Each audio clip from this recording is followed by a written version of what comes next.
안녕하세요, 헌시쌤입니다. 이번 시간에는 손순이라는 작가의 면왕정가 가사작품을 살펴볼 겁니다. 준비된 교재 영상 아래쪽에 다운로드 받을 수 있는 곳을 링크를 해놨으니 그 링크를 타고 들어가셔서 다운로드를 받으시길 바라고요. 준비되셨으면 바로 들어가겠습니다. 작품 해제를 간단하게 살펴보고 갈게요. 작자는 아까 말씀드렸던 손순, 갈래는 가사, 양반가사, 정형가사, 은일가사 이랬죠? 은일가사라고 하는 것은 벼슬을 그만두거나 쫓겨나거나 그런 식으로 해가지고 숨어 지내는 선비가 지은 가사다. 주로 이제 자연 친화적인 내용을 담고 있는 겁니다. 그 다음 연대는 중종 19년 이랬습니다. 형식은 당연히 사음보의 연속체가 되겠죠. 가사니까. 시조와 상보적 관계에 있는 장르입니다. 주제는 자연을 즐기는 풍류생활 해놓고 감구는 이랬네요. 임금 은혜에 감사한다는 내용이죠. 감구는 옆에다 적어주세요. 임금 은혜에 감사. 그 다음 의는 정극인의 상춘곡. 이미 앞에서 공부를 했습니다. 정극인이라는 작가의 상춘곡. 그 다음 정철의 성산별곡. 바로 이 정철의 성산별곡은 이 면왕정가 이후에 나온 작품이에요. 근데 그 세 작품이 서로 연관이 됩니다. 어떻게 연관이 되느냐. 자연 친화적인 것을 기본으로 깔고 그 위에 임금 은혜에 감사한다는 내용으로 계보를 이어가는 작품들이죠. 그래서 강호가도를 수립한 대표작이다. 이렇게 정리가 돼 있어요. 의 두 번째, 강호가도는 또 뭐냐 하는 거. 요거를 좀 정리를 해볼게요. 일단 자연 친화로만 순수하게 이야기를 하면 또는 노래를 하게 되면 요거는 강호한정이라고 이야기를 합니다. 강호한정. 즉 강과 호수로 대표되는 자연을 바탕으로 한가로운 마음을 노래한 것이다. 이렇게 되는 거거든. 근데 여기에다가 임금 은혜에 감사한다 하는 감구는 그래요. 임금 은혜를 끼워 넣게 되면 요것이 바로 이제 합쳐져서 뭐가 되느냐? 강호, 자연을 바탕으로 해서 배경으로 해서 신화된 도리를 노래한다 해서 가도, 노래할 가자, 길도자 해가지고 강호가도 이렇게 되는 거거든요. 자, 다시 한번. 그러니까 강호 한정이라고 하면 순수하게 자연 친화만. 그런데 거기에다가 임금 은혜에 감사한다는 구는 내용까지 끼어 들어가 버리면 이것이 강호 가도가 된다. 그렇게 알아두시면 되겠습니다. 사상, 자연 친화의 도교 사상을 담고 있다. 이렇게 돼 있죠. 표현, 원경에서 먼 경치에서 가까운 경치로 묘사해 들어가는 그런 흐름을 보여준다 하는 것. 그럼 자세히 한번 봐나가도록 하겠습니다. 본문 연구 들어갑니다. 모든 가사는 서사, 본사, 결사로 이루어집니다. 그런데 본사의 내용이 다양해지면 본사 1, 본사 2, 본사 3 이런 식으로 더 자세히 나누어지게 되겠죠. 자, 일단 서사부터 갑니다. 서사, 지월봉과 면왕정의 형세. 무등산 저쪽 먼 자락으로 와가지고서 제월봉이라고 하는 그런 봉우리가 있는데 그 봉우리 아래쪽에 바로 면왕정이 자리하고 있다. 이런 그런 부분입니다. 자, 서사, 지월봉과 면왕정의 형세 해놓고 밑에 빈칸 동그라미 1번부터 정리를 하겠습니다. 거기에는 뭐라고 적느냐? 서경적 묘사. 경치를 서술하는 묘사가 보이고요. 그 다음에 두 번째로는 뭐가 보이느냐라고 한다면 여기에다가 이제 원근법적 묘사 이렇게 적어주시면 되는데 문제는 원근법적 묘사만 적기에는 칸이 좀 넓지? 이유가 있어요. 어디서부터? 자, 저기 무등산서부터 시작을 해가지고 제월봉을 거쳐 면왕정으로 온다. 요런 흐름을 보여준다. 요런 개념이 됩니다. 면왕정 이렇게 정리하면 되겠습니다. 일단 필기할 때는 동영상 잠시 스톱 시켜놓고 그리고 필기하도록 하세요. 필기하면서 동영상 봐가면서 설명 들으면서 정말 정신없습니다. 그 다음 갑니다. 그리고 이 서사 부분에는요. 특별히 비유어 3개가 아주 중요한 것들이 나타나는데 첫 번째 비유어가 늙은 용, 두 번째 비유어가 청학, 세 번째 비유어가 나래라는 게 있지요. 그래서 그것도 정리할 부분을 만들어뒀습니다. 그러면 늙은 용은 뭐냐? 거기 늙은 용 바로 옆에 있는 괄호는 원관념을 적어놓는 칸이에요. 늙은 용의 원관념은 뭐겠느냐 하면 제월봉이 됩니다. 제월봉. 그 다음에 두 번째 청학의 원관념은 뭐가 되느냐? 청학이 바로 이제 면왕정이 되는 거죠. 정사. 면왕정. 그 다음 세 번째 나래는 바로 뭡니까? 면왕정의 지붕. 그거 갖다 학의 날개라고 본 거죠. 청학의 날개. 그래서 면왕정 지붕 이렇게 정리를 하면 되겠습니다. 세 번째 말이지요. 원관념이 면왕정 지붕이다. 또는 정자지붕 이렇게 정리를 하시면 되겠습니다. 그 다음에 본문 본격적으로 들어갈게요. 서사본문 첫 번째 부분이 이제 제월봉의 형세를 나타내는 부분인데 읽어갑니다. 무등산. 광주에 있는 무등산. 유명한 건 수박이죠. 무등산 수박 2만원. 엄청 비싸요. 맛은 모르겠습니다. 한 번도 먹어본 적이 없어서. 네. 근데 유명하다는 건 알아요. 무등산 한 활기 매희 한 줄기 산이 동다희로 버더이셔 했습니다. 그래서 한 줄기 할 때 한은 아래야 한을 썼죠. 이 고전에서 자주 나오는데 아를 쓰는 한은 크다 라는 뜻이고 이렇게 쓰는 것은 크다 빅 요 개념이고요. 그 다음에 아래아를 쓰는 한은 바로 하나 1 원 요 개념이죠. 그래서 우리나라에서 개발한 유명한 워드 프로세서 중에 요 아래아를 쓰는 한글 있잖아. 하나 한 개의 오직 하나의 워드 프로세서다. 이런 개념이 되는 겁니다. 그 밑에 정리되어 있고요. 활기. 활기는 활개, 줄기를 말하는 거겠죠. 동다희로 하는 것은 동쪽으로. 동다희로 옆에 빈칸에다가 동쪽으로 써주시면 되겠고요. 버더이셔. 버더와서 멀리 떼쳐와. 멀리 떨치고 와서 제월봉이 되었거늘. 제월봉. 본문 삼각형 표시 붙어있는 굵은 글씨가 본문이 되겠죠. 그 본문 자리에 제월봉에다가 동그라미 하나 쳐주시고요. 왜냐? 자, 중심제재니까 제월봉에다 동그라미 쳤습니다. 전남 담양에 있는 산. 어쨌든 무등산에서부터 쭉 줄기가 이어져 와가지고서는 제월봉이 있는 곳까지 이어져 나왔다. 이런 이야기가 되는 겁니다. 무변대야에 무변. 끄트머리가 없다. 끝없는 이런 의미로 해석이 되는 거죠. 대야. 이게 뭐 세수대야 할 때 그 대야가 아니고 큰 들판이잖아. 들야자. 무변대야에 끝없이 넓은 들판에 무삼짐작하노라. 무슨 생각하느라고? 무슨 속셈으로? 다음 장 넘어갑니다. 7구비가 한데 움쳐서 무득무득 벌어난다 이랬습니다. 7구비는 산자락 7구비를 말하는 거예요. 그 제월봉을 중심으로 한 7구비 중에서 그 제월봉이 우뚝 솟아있다 이런 얘기죠. 할머 움쳐 무득무득 벌어난다. 한 곳에 움츠려서 무더기 버려져 있는 듯 펼쳐져 있는 듯 이런 식으로 해석이 되는 거죠. 그 중에서도 가운데 구배는 굶기든 늙은 용이 했습니다.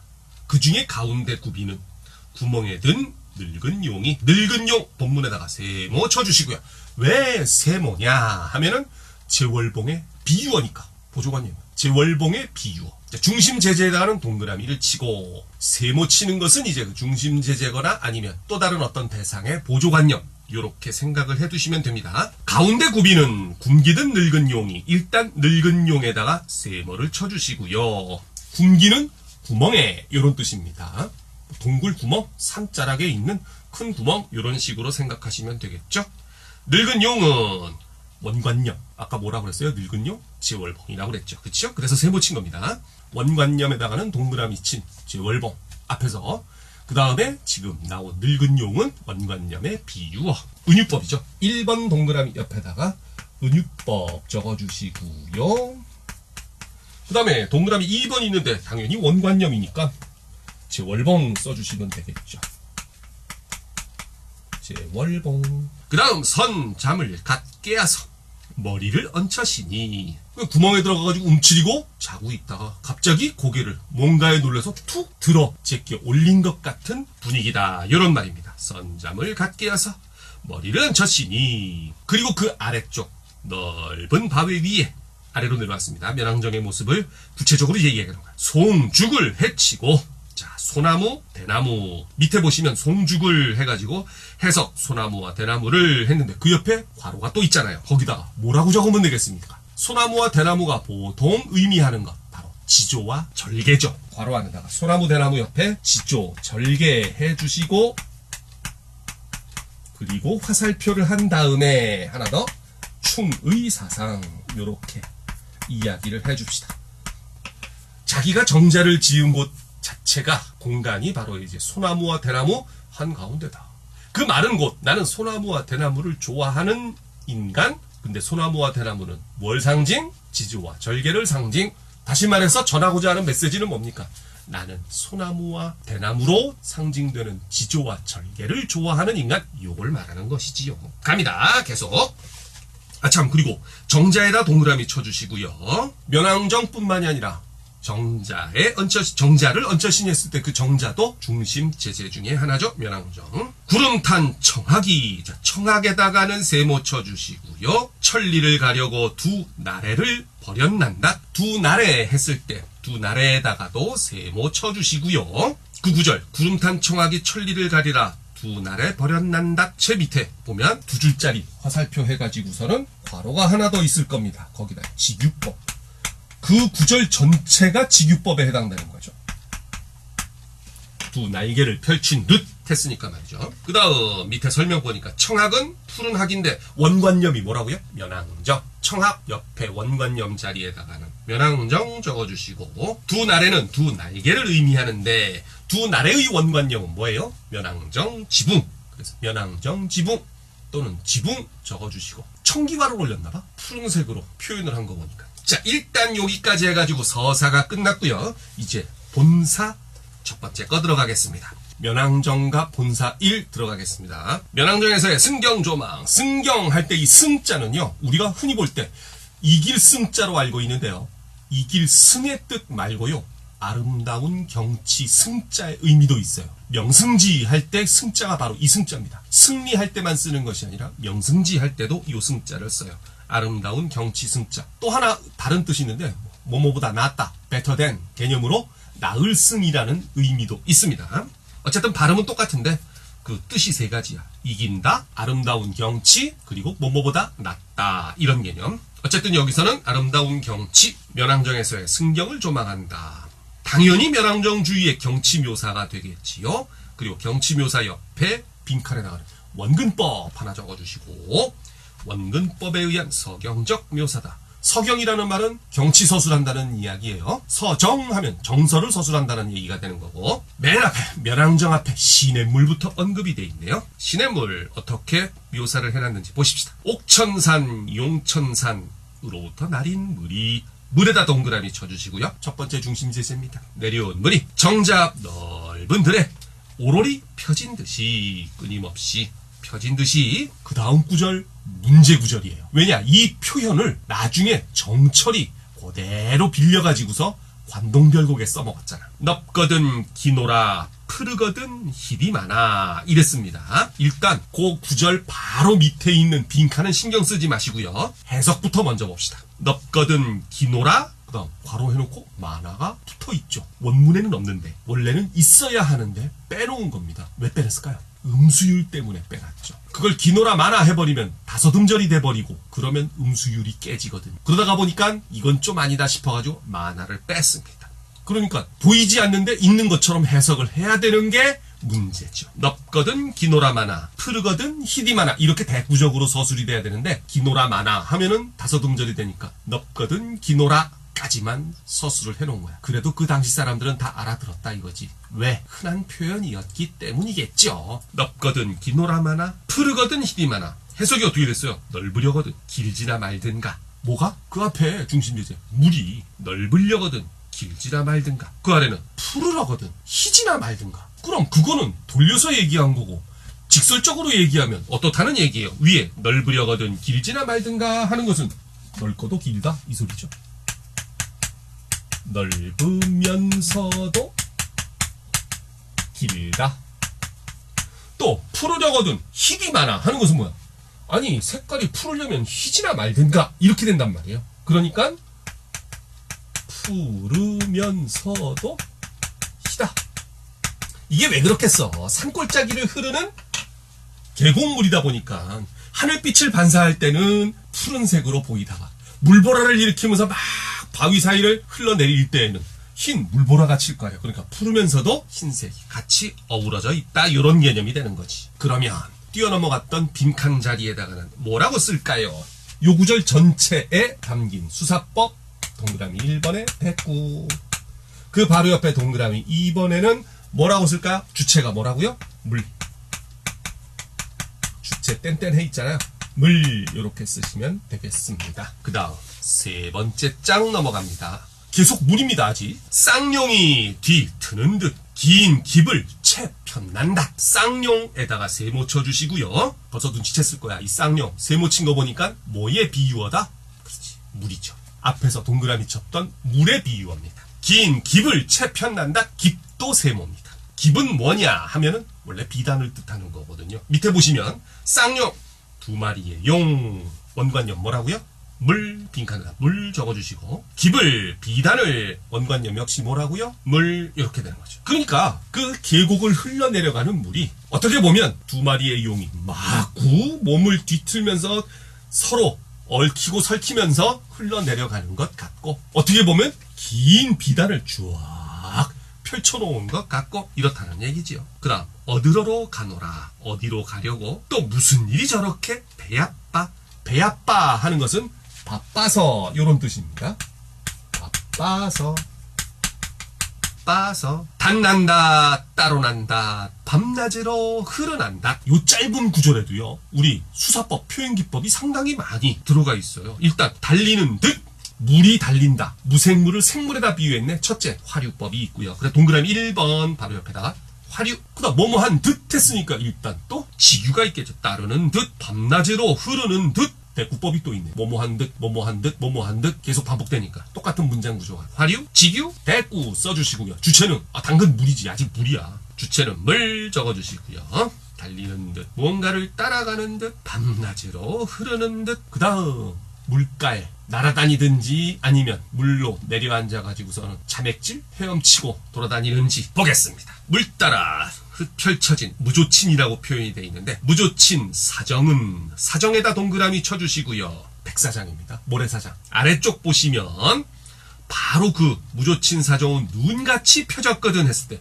눈에다가 또 세모 눈같이 나왔으니까 뭐가 되겠어요? 지규법이 일단 하나 사용된 거겠죠? 눈에다가 세모 쳐주시고 그 앞에 사정에다가는 동그라미 쳐주시고요. 모래사장을 눈에다 비유했습니다. 근데 뭐뭐 같이 했으니까 두 줄짜리 화살표 옆에다가는 지규법 써주시고 그 아래 사정은 일단 요거는 직역을 하는 거니까 백사장은 모래사장은 이렇게 적어주시면 됩니다. 모래사장은 그럼 다시 한번 정리. 물 따라 펼쳐진 모래사장은 눈같이 펴졌거든. 요렇게 해석이 되겠죠. 어지러운 기러기는 또 기러기에다 동그라미. 무엇을 어르노라 무슨 것을 어르노라 무엇을 통정하려고 앉으락 나리락 모드락 흐트락. 앉으락은 내려앉았다가 나리락은 더 내려가는 게 아니에요. 날아올랐다가 이렇게 가지. 대꾸로 앉았다가 날아갔다가 모였다가 흩어졌다가 이렇게 되는 거란 말이야. 앉으락 나리락 모드락 흐트락. 또 역시 그 바로 밑에 수사법 동그라미 1번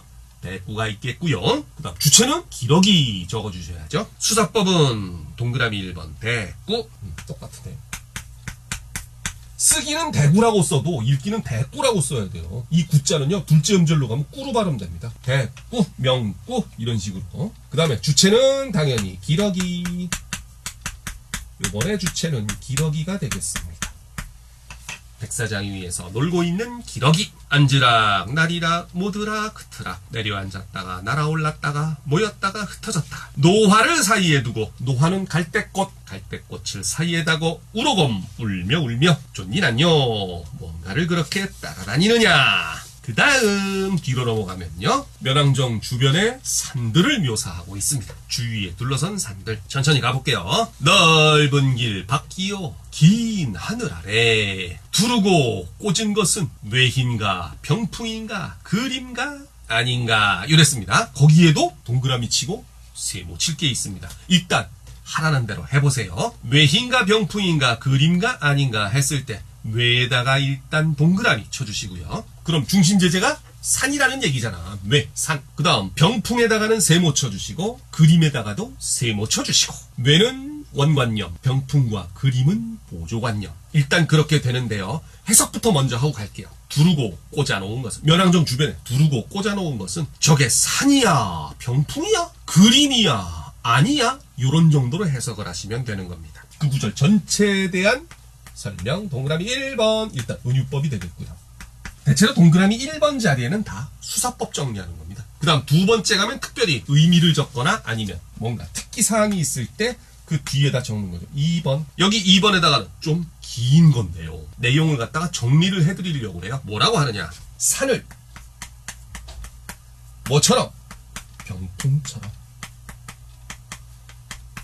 또는 그림처럼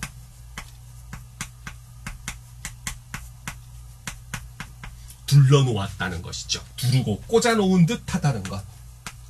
두르고 꽂아놓은 듯 하다는 것 적어주시면 되겠습니다. 어렵진 않아요. 내용이 좀 길고 잡다한 게 많아서 그렇지 어려운 내용은 아니에요. 계속합니다. 두르고 꽂은 것은 산이야, 병풍이야, 그림이야, 아니야. 그 다음 어떤 산은 높은 듯, 어떤 산은 낮은 듯, 또 어떤 산은 끊어지는 듯, 어떤 산은 이어지는 듯 해가지고 여기도 수사법 굉장히 많죠. 일단 뭐뭐한 듯 뭐뭐한 듯 했으니까 다 직유. 그 다음 또 문장 성분 구조가 똑같으니까 대꾸. 그리고 높다 낮다 끊어지는 듯 이어지는 듯 했으니까 요건 뭐예요? 대조. 그 다음 주체는 당연히 뇌. 그 위에 동그라미 쳤던 뇌가 주체가 되겠지요. 또 어떤 산들은 숨거니 되거니 가거니 머물거니. 아니 산이 움직여요? 그렇게 생각하면 안 되지. 산이 움직이는 게 아니라 이 서정적자 화자가 움직이면서 산을 보고 돌아다니니까 어떤 산이 가렸다가 보였다가 이렇게 되는 거지. 어떻게 산이 움직여요? 말이 돼요? 다시 갑니다. 어떤 산은 숨거니 베거니 어떤 산은 가거니 머물거니 어지러운 가운데 이름난 양하야 이름난 양하여 이름난 척하여 자기네 그 산의 아름다움을 뽐내는 듯하다. 이런 이야기가 되겠습니다. 뽐내는 듯하여 이렇게 알아주시면 되겠고요. 하늘도 두려워하지 아니하여 저타 하는 것이 저하다라는 표현으로도 쓰는데 두려워하다, 꺼리다 이런 표현 아니야? 그래서 하늘도 두려워하지 아니하여 우뚝 서 있는 것들이. 그 다음에는 고유명사들 나열입니다. 추월산이 머리 짚고 우두머리를 이루고 머리를 이루고 그 아래 용구산, 몽선산 이런 거 시험에 안 나오니까 그냥 읽어만 두세요. 불대산, 어등산, 용진산, 금성산이 허공에 벌었거든. 원근 창해에 창에는 푸른 언덕에 머문 것이 하도 할샤 많기도 많구나. 그럼 거기 추월산서부터 시작해서 쭉 아래로 다 묶어가지고 마지막 괄호 4쪽의 마지막 괄호 뭐라고 쓸까요? 열거법과 영탄법이 쓰였다. 이렇게 총정리해 주시면 되겠네요.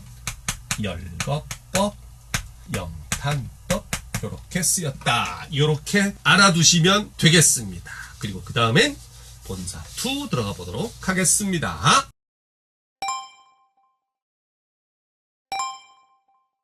자, 그 다음 본사 두 번째 면왕정 사계절의 아름다운 경관을 묘사한다. 사계절이니까 봄, 여름, 가을, 겨울 다 나오겠죠? 자, 여기서 우리 중요한 것들이 많이 언급이 돼요. 뭐냐면 우리 고전 문학 전체를 통틀어서 봄 하면 아예 관습적으로 쓰이는 단어가 있단 말이에요. 계절감을 나타내는 단어들. 여름 하면 또 계절감을 나타내는 단어들이 있고 그렇게 습관적으로 관습적으로 쓰이는 단어들이 총정리가 됩니다. 면왕정의 사계절 풍경 묘사. 일단 봄철부터 나옵니다. 봄철의 승경. 미리 정리합시다. 봄철 계절감을 알리는 단어. 그리고 봄이라는 계절감.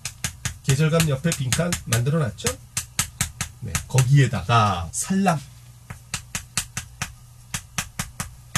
새우 이렇게 정리를 해주세요. 산람은 산 아지랑이를 말하는 거고 새우는 가느다란 비, 가늘 새자입니다. 새우, 가느다란 비, 가랑비, 봄비를 말하는 것이죠. 일단 그렇게 정리를 해주시고요. 본문 들어갑니다. 흰 구름, 뿌연, 연하.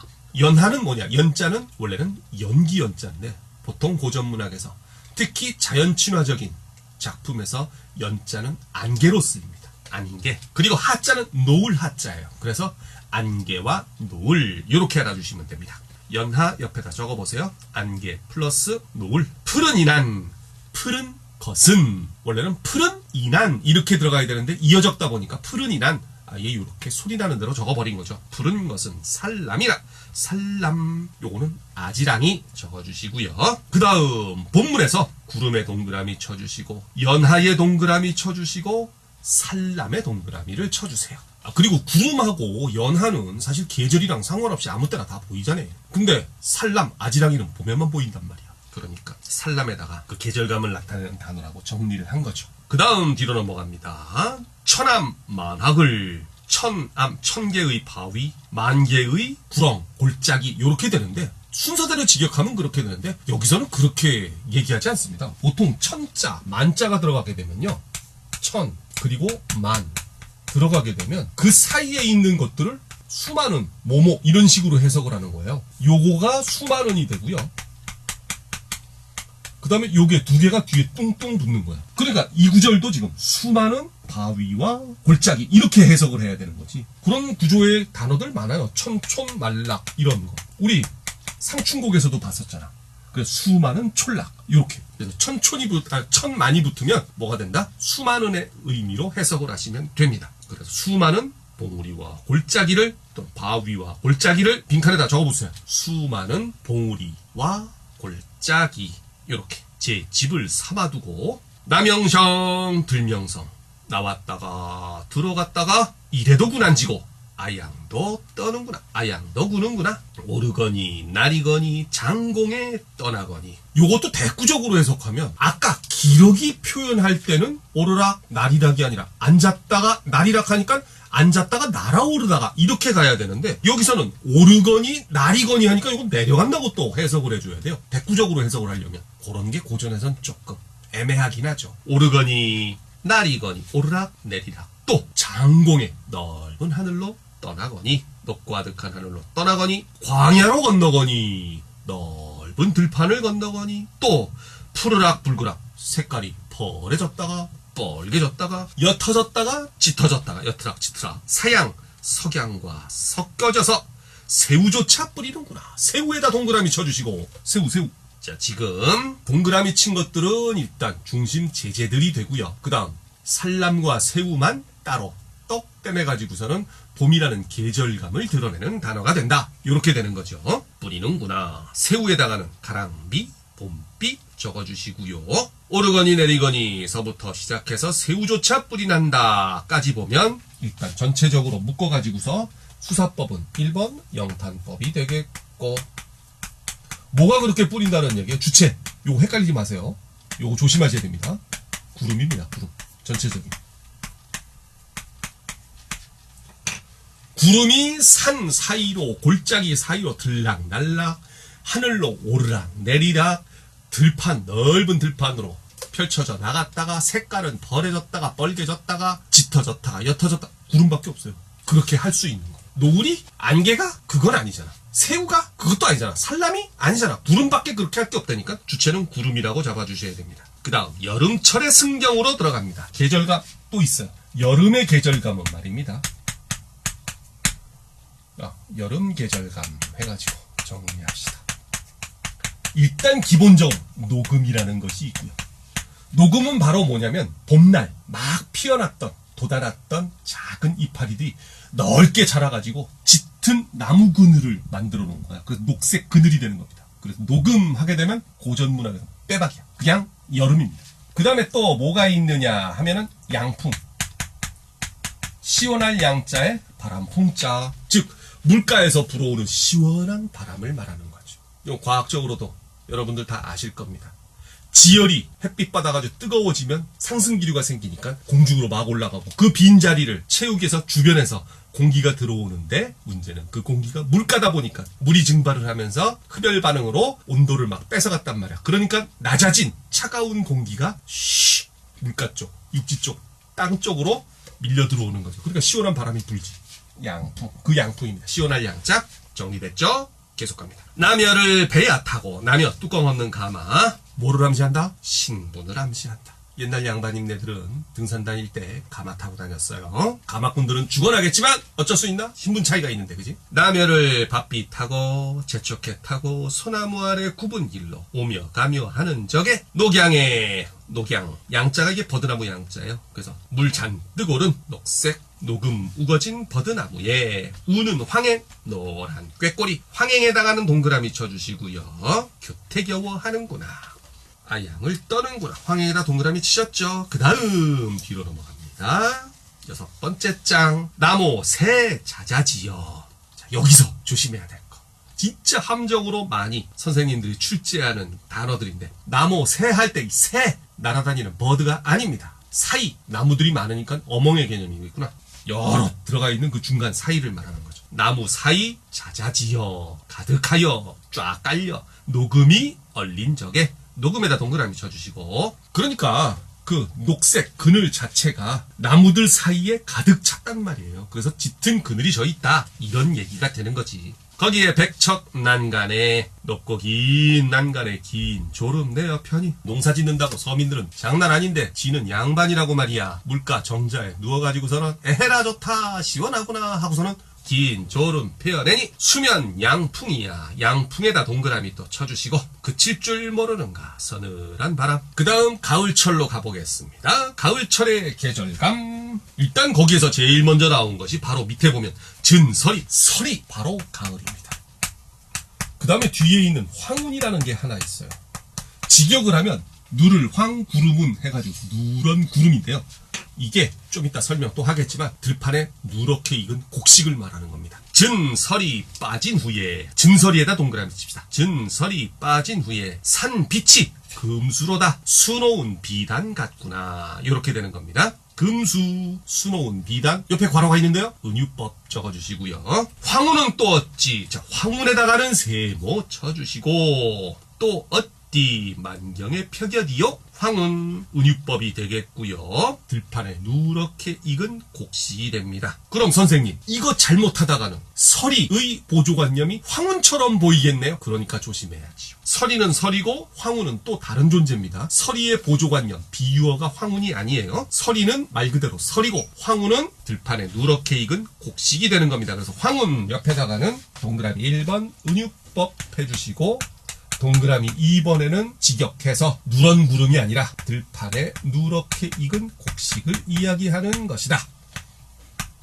요렇게 정리를 해두시면 됩니다.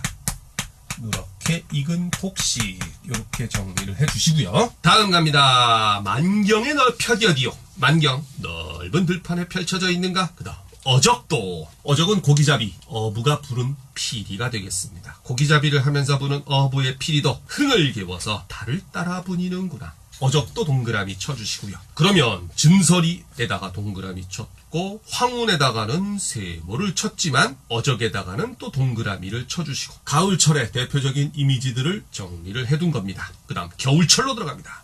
겨울철의 승경. 겨울철의 계절감은 뭐겠습니까? 겨울철 하게 되면 딴 거 있습니까? 빙설이죠.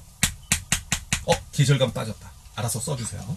겨울철의 계절감을 나타내는 단어 빙설 되겠죠. 들어갑니다. 초목 다진 후에 강산이 매몰거늘. 빙설에 묻혔거늘. 조물이 헌사하야. 조물주가 야단스러워서 빙설로 꾸며내니. 얼음궁전을 만들어 놓은 겁니다. 온 세상을. 빙설에다 동그라미 쳐주시고, 경국요대와 옥해은산이 안저에 벌어세라. 경국요대, 옥해은산 밑에 설명 적어놨어요. 경국요대는 말 그대로 얼음궁전이야. 아름다운 구슬과 옥으로 장식한 집과대. 다시 말해서 여기서는 겨울철 눈에 덮인 자연을 의미한다. 옥해은산도 마찬가지입니다. 옥해 맑은 바다, 은산 눈 덮인 산이죠. 그러니까 역시 겨울철 눈 덮인 자연을 말하면 되겠고요. 그게 안저 눈 아래 쫙 깔렸구나. 정자가 꽤 높은 지역에 있나봐. 그러니까 아래쪽을 쫙 내다볼 수 있겠죠. 한겨울에 여기로 올라가가지고 추운데 그 겨울바람 맞아가면서 풍경을 본다고. 하기사 뭐 여유 많은 사람인데 뭐. 그 다음 건곤도 감열사. 아참, 그거 안 적었다.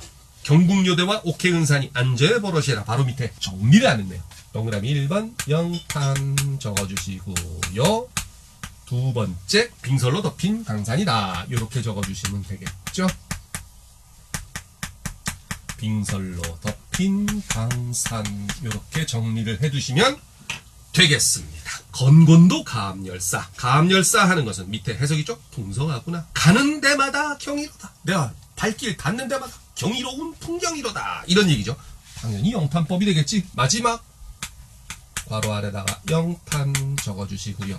그 다음 본사의 마지막 부분 하이라이트죠. 이렇게 아름다운 공간에서 뭐 하겠습니까? 먹고 놀아야지요. 그래요. 면왕정에서의 풍류 생활이 본사 세 번째 내용이 되겠네요. 당연히 이제 그 밑에 성격 정리를 해봅시다. 성격. 먹고 노는 거야. 당연히 풍류적이 먼저 나가야죠. 풍류적. 그 다음 자신의 감정 정서를 마음대로 분출을 합니다. 낭만적이죠.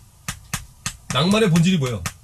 감정을 자유롭게 분출한다는 것. 그 다음 여기서 또 자연 친화적인 내용이 나오게 됩니다.